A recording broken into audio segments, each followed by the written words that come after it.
Assalamualaikum warahmatullahi wabarakatuh. Perkenalkan, nama saya Nenika Fadila dari Universitas Pancasakti Bekasi, Prodi Manajemen dengan nomor NIM 28921500128. Mata kuliah pengantar akuntansi, dosen Bapak Sukri Hamdi SEMM. Di kesempatan kali ini saya akan menjelaskan materi tentang siklus akuntansi. Siklus akuntansi secara khusus diartikan sebagai proses berulang untuk melakukan identifikasi, analisis, dan merekam setiap kegiatan akuntansi dalam sebuah perusahaan. Siklus dalam kegiatan akuntansi ini terjadi dalam kurun waktu 1 tahun. Dalam kurun waktu tersebut, semua prinsip, kaidah, metode, hingga teknik dalam akuntansi digunakan untuk mencatat segala kegiatan akuntansi dan perusahaan. Umumnya siklus ini dimulai pada awal tahun dengan pembukuan dari ditutup dengan jurnal penutup. Ini ada siklus akuntansi. Yang pertama itu ada bukti transaksi, lalu jurnal, setelah itu buku besar, neraca saldo, jurnal penyesuaian, laporan keuangan, dan yang terakhir jurnal penutup. Bukti transaksi. Bukti transaksi memulai proses siklus akuntansi. Bukti transaksi sendiri adalah seperangkat dokumen yang berisikan rincian transaksi keuangan. Jika tidak ada transaksi keuangan, tidak ada bukti transaksi yang perlu dilacak. Transaksi dapat mencakup pembayaran utang, setiap pembelian atau akuisisi aset, pendapatan penjualan, atau biaya apapun yang telah terjadi. Jurnal. Setelah transaksi sudah terjadi dan bukti tersebut sudah tersedia, langkah selanjutnya adalah mencatat transaksi tersebut ke dalam jurnal penyesuaian perusahaan dalam urutan kronologis. Perlu diperhatikan dalam mendebit dan mengkredit akun harus selalu seimbang. Di sini ada ininya. Yang pertama ada harta. Harta itu bertambah di debit dan berkurang di kredit. Utang bertambah di kredit, berkurangnya di debit. Modal berkurangnya di debit, bertambahnya di kredit. Pendapatan berkurang di debit, bertambah di kredit. Dan beban bertambah di debit, berkurang di kredit. Lanjut, buku besar. Entry jurnal kemudian diposting ke dalam buku besar di mana ringkasan semua transaksi ke masing-masing akun dapat dilihat. Neraca saldo. Pada akhir periode akuntansi, biasanya triwulan, bulanan, atau tahunan tergantung pada kebijakan perusahaan, neraca saldo memuat ringkasan dari akun transaksi beserta saldonya yang berguna sebagai dasar untuk menyiapkan laporan keuangan atau sebagai bahan evaluasi. Yang kelima, jurnal penyesuaian. Pada akhir periode akuntansi perusahaan, jurnal penyesuaian harus diposting ke akun-akun tertentu pada akhir periode akuntansi agar sesuai dengan kondisi sebenarnya berdasarkan akuntansi akrual, sehingga perusahaan dapat membuat laporan keuangan dengan tepat. Laporan keuangan. Laporan keuangan terdiri dari neraca, laporan laba rugi, dan laporan arus kas yang disusun menggunakan saldo yang benar. Yang terakhir ada jurnal penutup. Pada saat jurnal penutupan tersebut diposting, semua akun nominal saldonya menjadi nol dan sudah siap digunakan untuk mencatat transaksi berjalan pada awal periode baru berikutnya. Perlu diingat, dalam siklus ini tidak selalu sama alurnya. Baik, di sini sudah ada contoh transaksinya dari perusahaan dagang Pancamart, neraca awal per 1 Desember 2021. Yang pertama, kita harus membuat jurnal umum. Pancamart, jurnal umum Desember 2021. Transaksi tanggal 1 Desember 2021 dibayar sewa untuk bulan Desember sebesar 2.500.000. Jadi pada jurnal umumnya kita tulis beban sewa pada kas. Beban sewanya bertambah di debit sebesar 2.500.000 dan kasnya berkurang di kredit sebesar 2.500.000. Lanjut ke transaksi selanjutnya, yaitu 2 Desember 2021 dibeli barang dagang secara kredit dari PD Amanah, syarat 2/10, N/30, FOB shipping point sebesar 12 juta. Kita catat di jurnal umum sebagai pembelian pada utang kas. Pembelian di debit 12 juta, utang kas di kredit 12 juta. Transaksi tanggal 4 Desember 2021 membeli perlengkapan secara tunai sebesar 900.000. Pada jurnal umumnya, perlengkapan toko pada kas. Perlengkapan tokonya di debit 900.000 dan kasnya berkurang di kredit 900.000. 5 Desember 2021 menjual barang secara kredit kepada PD Adi Jaya, syarat 2/10, N/30, FOB shipping point. Pada jurnal umumnya yaitu piutang dagang pada penjualan. Piutang dagang di debit 10.200.000 dan penjualannya di kredit 10.200.000. Pada tanggal 8 Desember 2021 membayar biaya transportasi atas pembelian tanggal 2 Desember sebesar 225.000. Di jurnal umumnya beban angkut pembelian pada kas. Beban bertambah di debit dan kas berkurang di kredit. Pada tanggal 13 Desember 2021 menerima kas atas penjualan tanggal 5 Desember. Jadi di jurnal umumnya adalah kas potongan penjualan pada piutang dagang. Kasnya bertambah di debit, potongan penjualan di debit sebesar 204.000 dan piutang dagangnya di kredit dijumlah. Jadi kas dan potongan penjualan itu dijumlah menjadi piutang dagang yaitu sebesar 10.200.000 di kredit. Lanjut tanggal 18 Desember 2021 membayar barang yang dibeli tanggal 2 Desember. Di jurnal umumnya kita tulis utang dagang pada kas. Utang dagang bertambah di debit 12 juta rupiah dan kasnya berkurang di kredit 12 juta rupiah. Tanggal 25 Desember 2021 membayar biaya iklan untuk bulan Desember sebesar 2.100.000. Jurnal umumnya beban iklan pada kas. Beban bertambah di debit sebesar 2.100.000 dan kasnya berkurang 2.100.000. Pada tanggal 27 Desember 2021 menerima barang yang rusak dari penjualan PD Adi Jaya sebesar 650.000. Pada jurnal umumnya, retur penjualan pada kas.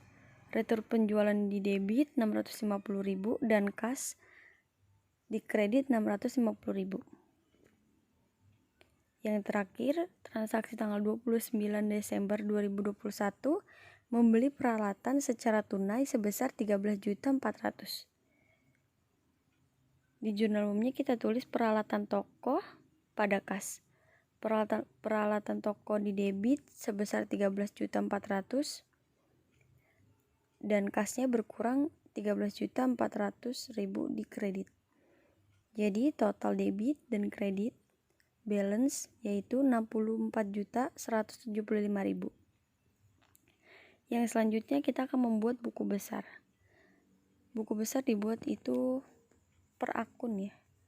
Jadi yang pertama ada kas, nomor akunnya 101. 1 Desember saldonya di debit 54.508.000.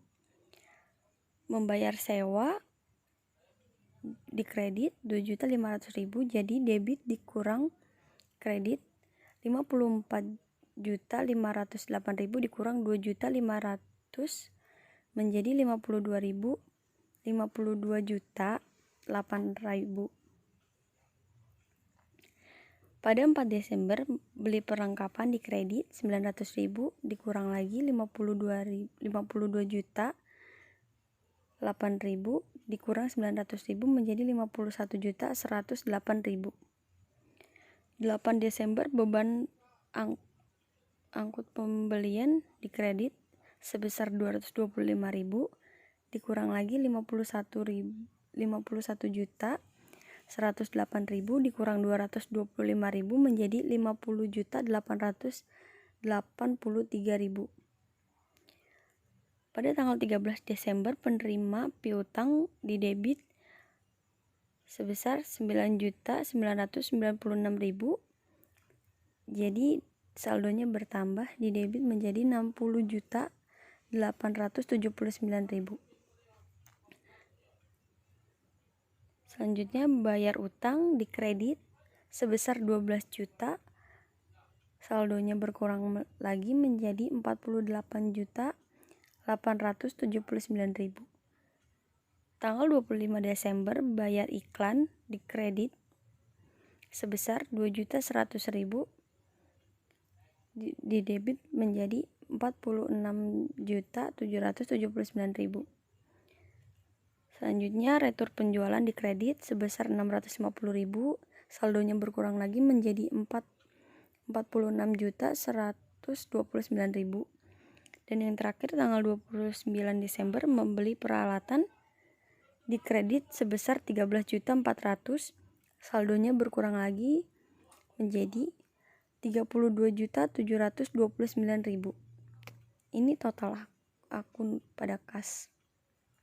Lanjut, akun piutang dagang, yaitu saldonya di debit 15.446.000. Pada tanggal 5 Desember penjualan kredit di debit sebesar 10.200.000, jadi ditambah saldonya menjadi 25.646.000.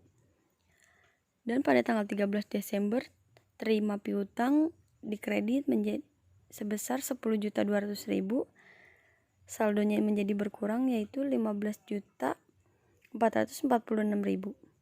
Selanjutnya akun persediaan barang dagang. Pada tanggal 2 Desember saldonya 99.120.000. Akun asuransi dibayar di muka, yaitu saldonya di debit 34.810.000 dan di saldo debit 3 juta.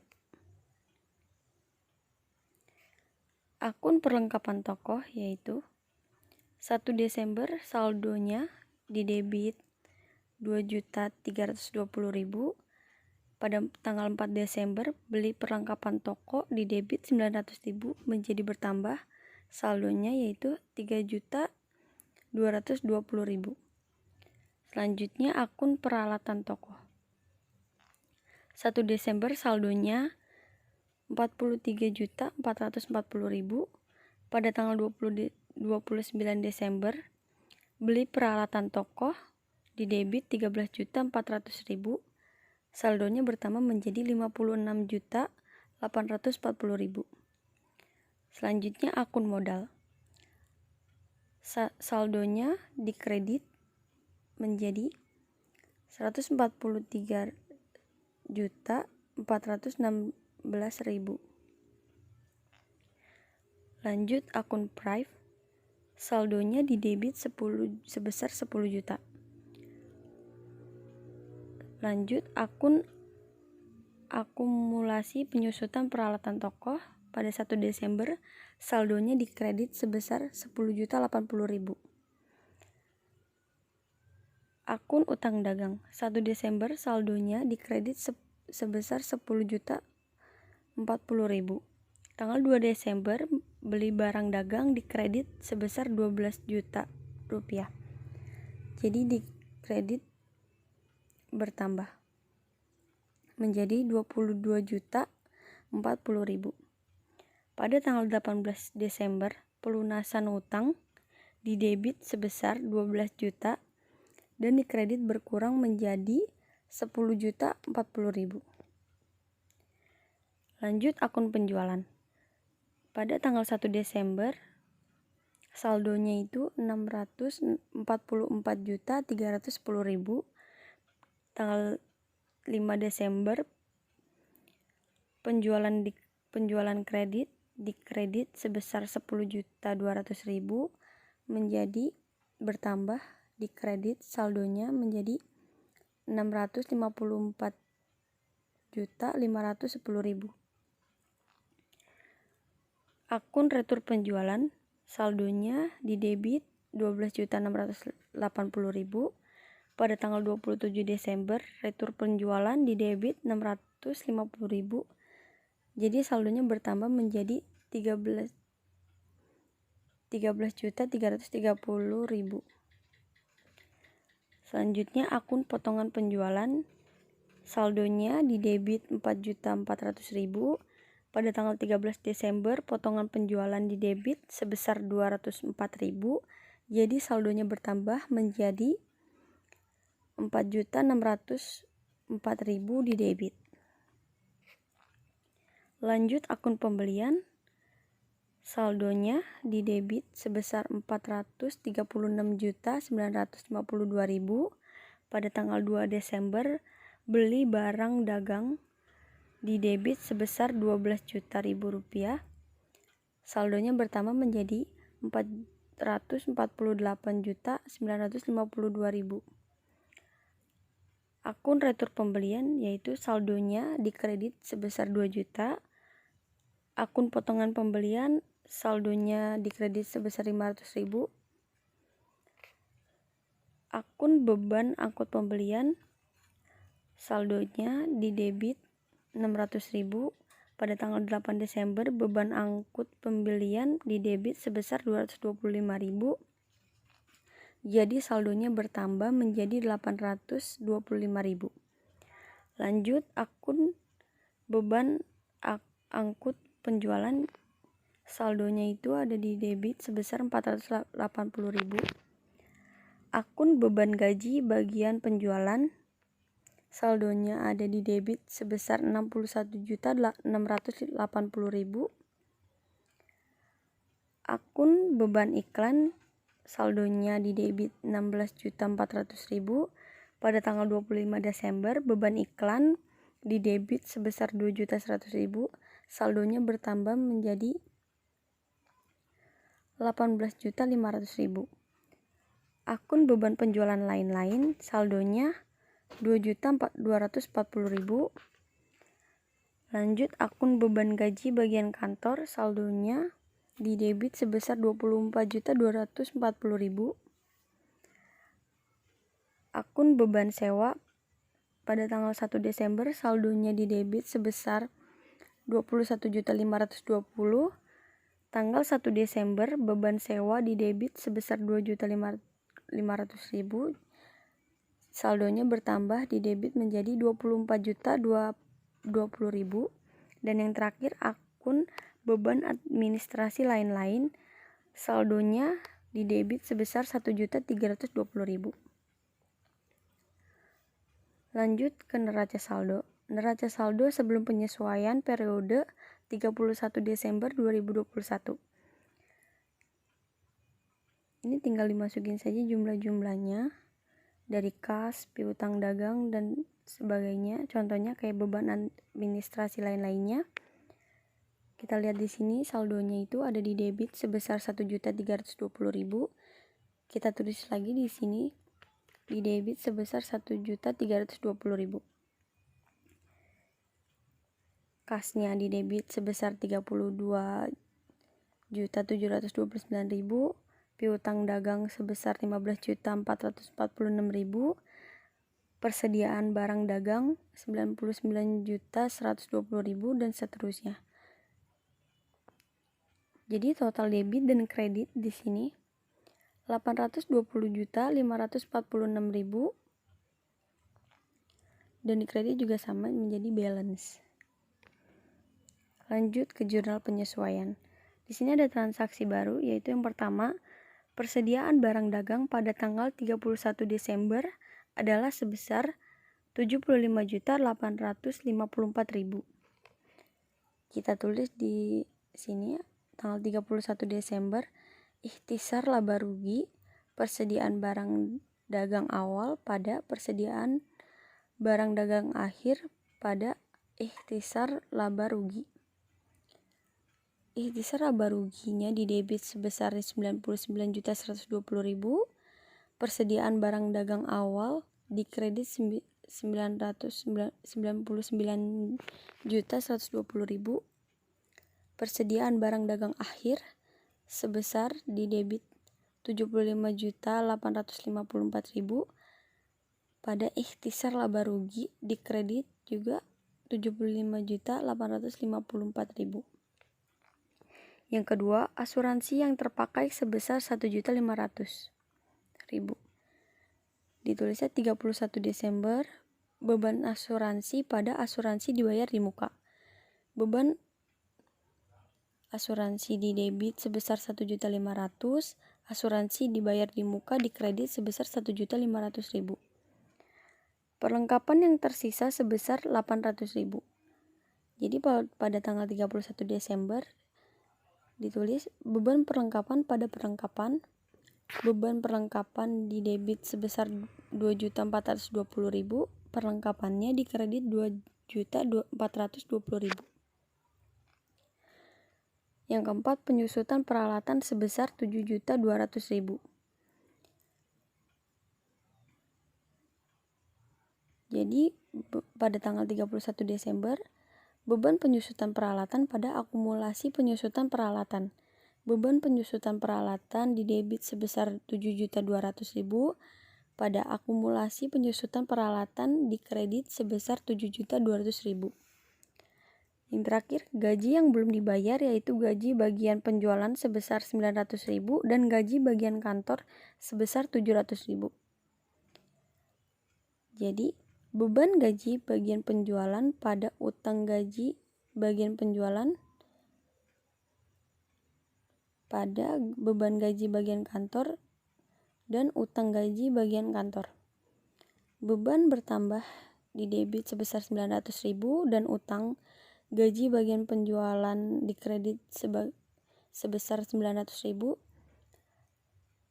dan beban gaji bagian kantor didebit sebesar 700.000, utang gaji bagian kantor dikredit sebesar 700.000. Jadi debit dan kredit totalnya menjadi Rp187.694.000. Lanjut ke neraca lajur. Periode 31 Desember 2021. Yang pertama ada kas. Kasnya 32.729.000. Di neraca saldo setelah AJP didebit sebesar 32.729.000 dan di neraca debitnya juga 32.729.000. Lanjut piutang dagang, di neraca saldo debit 15.446.000. Di neraca saldo setelah AJP juga 15.446.000. Sama saja sebenarnya, tinggal disalin-salin saja.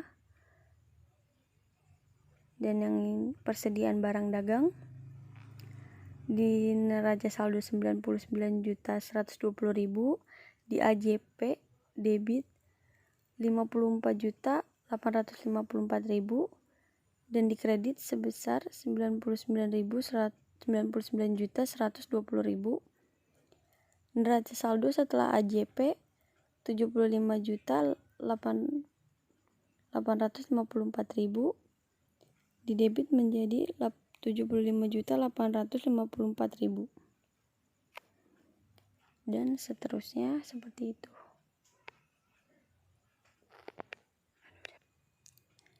Dan ini ada akumulasi penyusutan peralatan toko.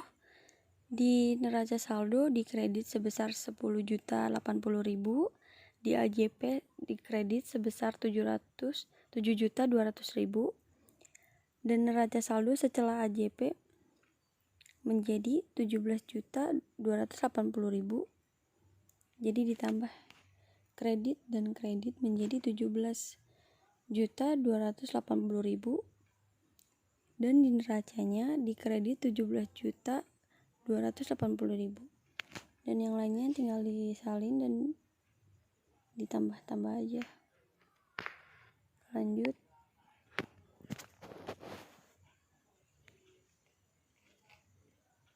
ke laporan keuangan. Pancamart laporan laba rugi untuk periode yang berakhir 31 Desember 2021. Pendapatan yaitu penjualan sebesar 654.510.000, retur penjualan dan PH sebesar 13.330.000, potongan penjualan sebesar 406.604.000. Jadi total pendapatan menjadi 654.510.000 dikurang 13.330.000 dikurang lagi 4.604.000 menjadi 636.576.000. Harga pokok penjualan persediaan barang dagang sebesar 99.120.000, pembelian sebesar 448.952.000, beban angkut pembelian sebesar 825.000, retur pembelian dan PH sebesar 2 juta,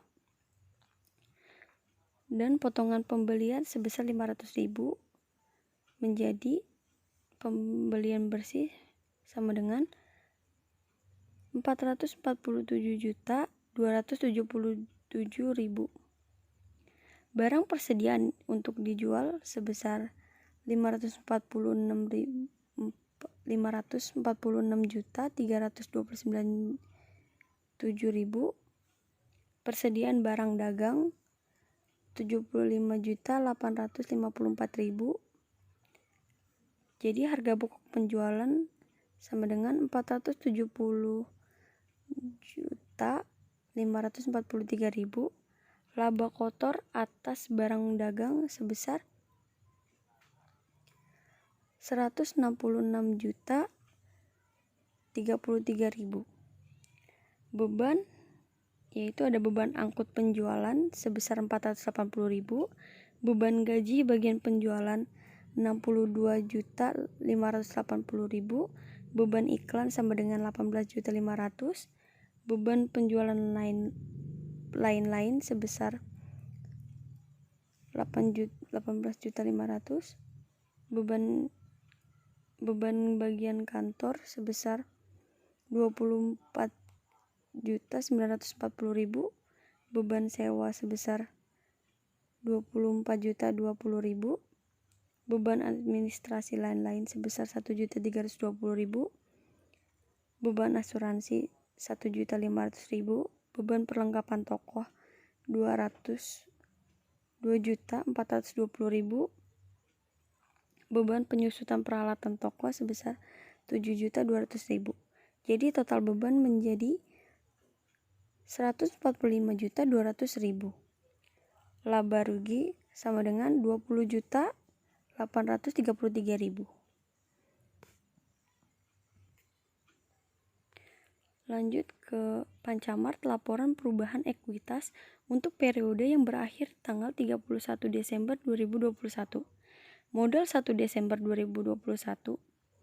Setoran modal 1 Desember 2021 sebesar 143.416.000 ditambah laba bersih bulan Desember 2021 sebesar 20.833.000 dikurangi prive sebesar 10 juta menjadi 10.833.000. Modal 31 Desember 2021 sama dengan sebesar 154.249.000. Yang kelima, laporan keuangan. Pancamart laporan posisi keuangan untuk periode yang berakhir 31 Desember 2021. Yang pertama ada aset. Aset itu ada aset lancar dan aset tetap. Aset lancar ada kas, piutang usaha, persediaan barang dagang, asuransi dibayar di muka, dan perlengkapan. Jadi total aset lancar sebesar 126.329.000.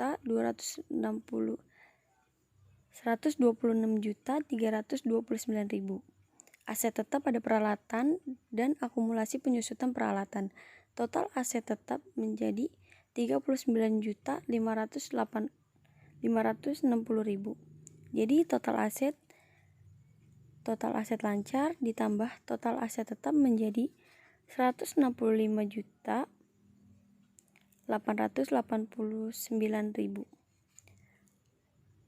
Lalu ada liabilitas, utang dagang, utang gaji bagian penjualan, utang gaji bagian kantor. Jadi total liabilitas menjadi 11.640.000. Dan ekuitas modal per 31 Desember 2021 sebesar 154.249.000. Jadi total ekuitas sebesar 154.249.000. Jadi total liabilitas dan ekuitas adalah 165.889.000. Pancamart laporan arus kas untuk periode yang berakhir 31 Desember 2021. Arus kas kegiatan operasional, pembayaran sewa 2.500.000, pembelian perlengkapan 900.000, beban angkut pembelian 225.000, penerimaan atas penjualan barang dagang 9.996.000, pembayaran atas pembelian barang dagang sebesar 12 juta, pembayaran iklan sebesar 2.100.000, pengembalian barang tunai sebesar 650.000, pembelian peralatan baru sebesar 13.400.000, pengurangan atas kas dan setara kas sama dengan 21.779.000. Awal periode, kenaikan dari setoran awal periode sebesar 54.508.000. Kas dan setara kas pada akhir periode yaitu 32.729.000. Segitu saja penjelasan dari saya. Terima kasih. Wassalamualaikum warahmatullahi wabarakatuh.